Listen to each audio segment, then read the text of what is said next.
같은 땅인데도 다른 법을 적용받아 속 터지는 곳들이 있다.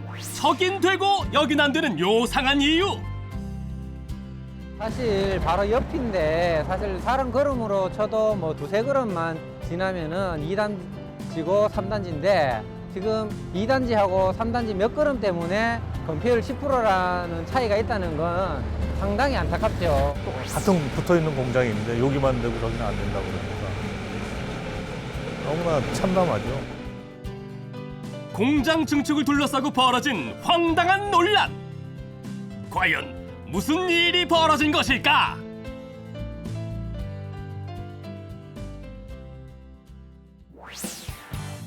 대한민국 경제의 든든한 버팀목, 철강 산업의 본산으로 불리는 포항 철강 산업단지.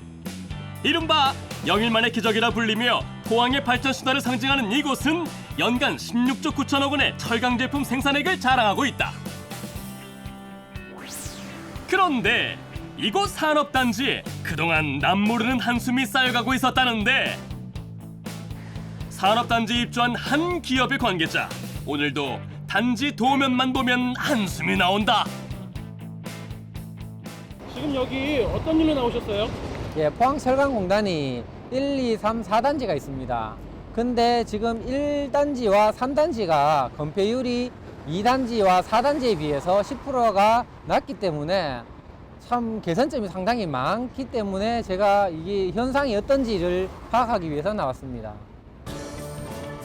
공장을 지을 수 있는 땅에 대한 건축 면적을 의미하는 건폐율이 단지마다 다르게 적용되고 있어서 오랫동안 속을 끓여왔다고 한다. 13단지랑 23단지 건폐율이 왜 차이가 있는 거예요? 저도 그 이유를 잘 모르겠어요.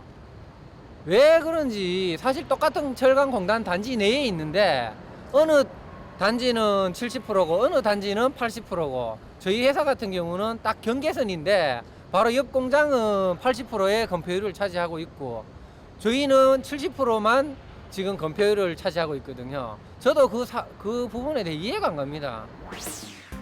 1970년부터 2006년까지 단지별로 순차적으로 개발되어 온 포항 철강 산업단지. 담장 하나를 사이에 두고 단지가 나뉘긴 하지만 도로망은 물론 녹지 등 제반 시설을 공유하고 있어 개발 시기만 다를 뿐 사실 하나의 산업단지로 봐도 무관하다. 하지만 산업기지개발촉진법의 적용을 받아 개발된 2사단지의 경우 건폐율이 80%지만 도시계획법의 적용을 받아 개발된 13단지는 건폐율이 70%밖에 되지 않는다. 그러다 보니 보기엔 다 같은 땅 같지만 다른 법을 적용받아 황당한 일들이 벌어지고 있다는데, 회사에서 사실 공장을 증축을 해야 되는데 옆에는 80%까지 공장을 증축할 수 있는데 저희 회사 같은 경우는 70%까지밖에 그 증축을 못 하거든요. 그러다 보니까 10%에 대해서 더 증축을 하고 싶어도 할 수가 없는 거죠. 문제가 10%면 뭐 그리 큰 차이냐 싶겠지만 워낙 산업단지 규모가 어마어마하기 때문에 13단지 입주 기업들은 24단지에 비해 65만 제곱미터, 무려 축구장 90개 면적의 땅을 사용하지 못하고 있다. 이러니 속 터질 수밖에 없는 노릇. 사실 바로 옆인데 사실 3걸음으로 쳐도 뭐 2~3걸음만 지나면은 2단지고 3단지인데 지금 2단지하고 3단지 몇 걸음 때문에 건폐율 10%라는 차이가 있다는 건 상당히 안타깝죠. 회사 입장에서는.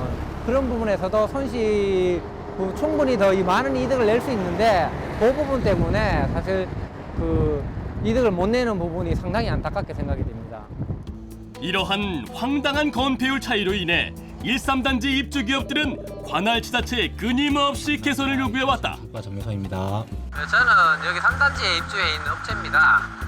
1단지하고 3단지는 건폐율이 70%밖에 안 되고 2단지하고 4단지 같은 경우는 80%인데 회사 입장에서는 이 10%라는 건폐율 차이 때문에 상당히 불리한 조건을 갖고 있는데요.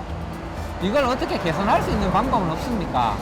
예, 그 부분은 현행법상 단지별로 구분해서 적용하고 있기 때문에 현재로서는 어쩔 수가 없습니다. 답답한 마음에 도움을 요청해 보긴 했지만 법으로 정해진 건폐율이 있기에 지자체도 뾰족한 수가 없기는 마찬가지다. 산업단지에 입주한 전체 기업들을 관리 및 지원하고 있는 관리공단. 이곳에도 13단지 입주 기업들의 민원성 전화가 빗발쳐왔다. 감사합니다. 관리공단 최병진입니다. 그런 문제가 있으시군요. 저희도 여러모로 알아보고 있는데 아직까지 법이 그렇게 돼 있어서 저희도 지금 어쩔 수가 없습니다. 죄송합니다. 여기도 전화, 최병진입니다. 저기도 전화. 하지만 어쩔 수 없다는 답변에 무한 반복. 아이고 참, 전화하는 사람이나 전화 받는 사람이나 속 터진다, 속 터져. 입주업체에서 건폐율 관련을 해서 공장 증축을 하지 못하는 부분이 많이 있습니다. 이 부분에 의해서 공장의 원활한 생산 활동에 지장이 많이 초래되고 있는데 저희 입장에서도 이게 많이 도와주고 싶지만 이 법적인 상황이라서 저희가 못 도와주는 부분이 참 아쉽습니다. 건폐율 때문에 속을 썩는 곳은 이곳뿐이 아니다. 강원도 원주에 위치한 한 유가공 업체. 규모는 작지만 우수한 품질력을 인정받아 성장의 성장을 이어가고 있다는데 좋은 설비를 통해서 최고의 제품을 만들고 있고요. 소비자 입맛에 맞게 제품을 생산하려고 노력하고 있습니다. 생산되는 양은 어느 정도 되나요? 네, 지금 자연 치즈 같은 경우는 하루에 2톤 정도 생산을 하고 있고요. 가공 치즈는 4톤, 발효유는 주 5톤 생산하고 있습니다. 직원 150여 명의 연 매출 300억을 자랑하는 기업. 그런데 최근 공장 문을 닫아야 할 상황이 벌어졌다고 하는데 도대체 어떻게 된 일일까? 새로운 도약을 위해 이곳은 1년 전부터 공장 증축을 계획해왔다. 이쪽에 한 200평 이렇게 우리가 매입을 하면은 한 80평 정도는 이쪽에 증축할 수 있을 거 아니야. 네. 어? 근데 이걸 매입을 해서 네네. 하여튼 진행을 해보자고. 네, 알겠습니다. 공장 증축을 위한 야심찬 계획을 세우고 부지 매입까지 마쳤지만 뜻하지 않은 난관을 만나게 됐다는데 다름 아닌 그건 건폐율. 네, 사모님 안녕하십니까? 네네. 네, 공장 증축이 안 된다고요? 뭐 때문에 그렇습니까? 네. 건폐율 때문에 안 된다고요? 아니 또 건폐율? 도대체 이번엔 또 뭔 사정이래요? 공장 부지 매입하면은 다 끝난다고 하지 않았나? 근데 그 뭐가 문제가 돼서 지금 안 된다는 거야? 네, 지금 새로 부지를 매입하게 되면 그 증축이 가능할 줄로 알고 있었는데 지금 현행법에는 기존의 부지가 아니라 새로 편입된 부지에서만 증축이 가능하도록 시행이 되고 있습니다. 그래서 지금 참 곤란한 상황에 놓여 있습니다. 전체 부지에 대한 건폐율을 적용받지 못해 공장 증축을 못할 상황. 그렇게 되면 더 큰 문제도 발생할 수 있다는데 지금 이제 이러한 사항은 그 해썹 인증도 받을 수가 없고 그렇게 되면은 내년 1월 1일부터는 공장 문을 닫고 공장을 운영을 하지 못하는 그런 상황입니다. 유망한 중소기업에 닥친 절체절명의 위기. 이 위기의 근원이 된 건폐율. 사정은 이렇다. 내년부터 해썹 인증이 의무화되면서 인증 요건에 맞추려면 반드시 공장을 증축해야만 하는 상황. 2016년 1월 1일부로 해썹 의무 사항입니다. 해썹을 무조건 받아야 되는 그런 상황이고 받지 못할 때는 회사를 운영하지 못하는 그런 상황에서 지금 생산동과 생산동 사이를 밀폐된 공간으로 저희가 증축을 해야 됩니다. 결국은 뭐 해썹을 하기 위한 당연한 증축 사항이기 때문에 하지 않을 수가 없는 그런 상황입니다. 하지만 이 공장의 경우 설립 이후 녹지 관리 지역으로 지정돼 건폐율이 20%로 제한되어 있기 때문에 기존 공장 부지에서는 증축이 불가능했다. 이런 애로점을 해소하기 위해 국토교통부는 내년 10월까지 녹지 지역의 공장 부지에 대해 건폐율을 40%까지 완화하기로 했다. 그런데 문제는 이 기준이 기존 부지와 새로 편입한 부지에 각각 다르게 적용된다는 것이다. 즉 새로 매입한 부지만 건폐율이 40%고 기존 부지는 여전히 20%이기 때문에 증축은 사실상 불가능한 상황. 말 그대로 같은 땅 다른 법인 셈이다. 부지만 새로 매입하면 기존 공장 부지와 합쳐서 전체적으로 40%의 건폐율을 적용받아 공장을 증축할 수 있을 것이라 생각했던 이 업체의 경우 그야말로 청천벽력이 아닐 수 없다. 당연히 이제 신규로 매입한 땅을 포함해서 건폐율이 유지된다는 게 일반적인 상식적인 생각인데 새로운 땅에 신규 구입한 땅에서만 증축이 가능하다는 얘기를 들었을 때는 도저히 이해할 수도 없고 납득도 안 되고 또 그런 상황이 그대로 지켜져야 된다고 그러면은 뭐 이거 하늘이 무너지는 그런 심정이었죠. 전혀 생각지도 못했던 장벽. 이대로 공장문을 닫아야 할지도 모른다는 생각에 나오는 건 깊은 한숨뿐이다.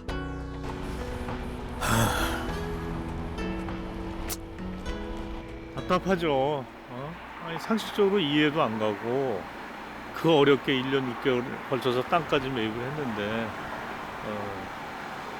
건폐율 통합적으로 안 된다고 하니까 또 상식적으로 보십시오. 이거 같은 붙어있는 공장이 있는데 여기만 되고 저기는 안 된다고 그러니까 너무나 참담하죠. 아니 왜 이런 그 최초에 이런 법이 생길 때는 이유는 있겠지만 저희 입장에서는 도저히 이해를 못하겠습니다.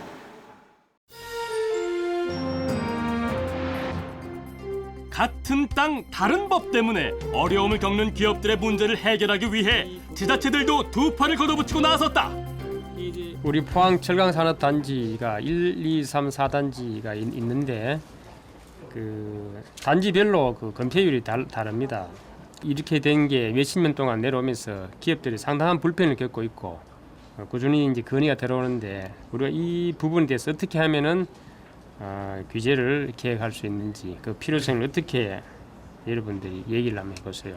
예, 그 하나의 단지가 이제 다만을 사이에 두고 오랜 기간 동안 이게 건폐율이 달리 이제 적용되어 온다는 것은 굉장히 불합리하다고 생각을 합니다.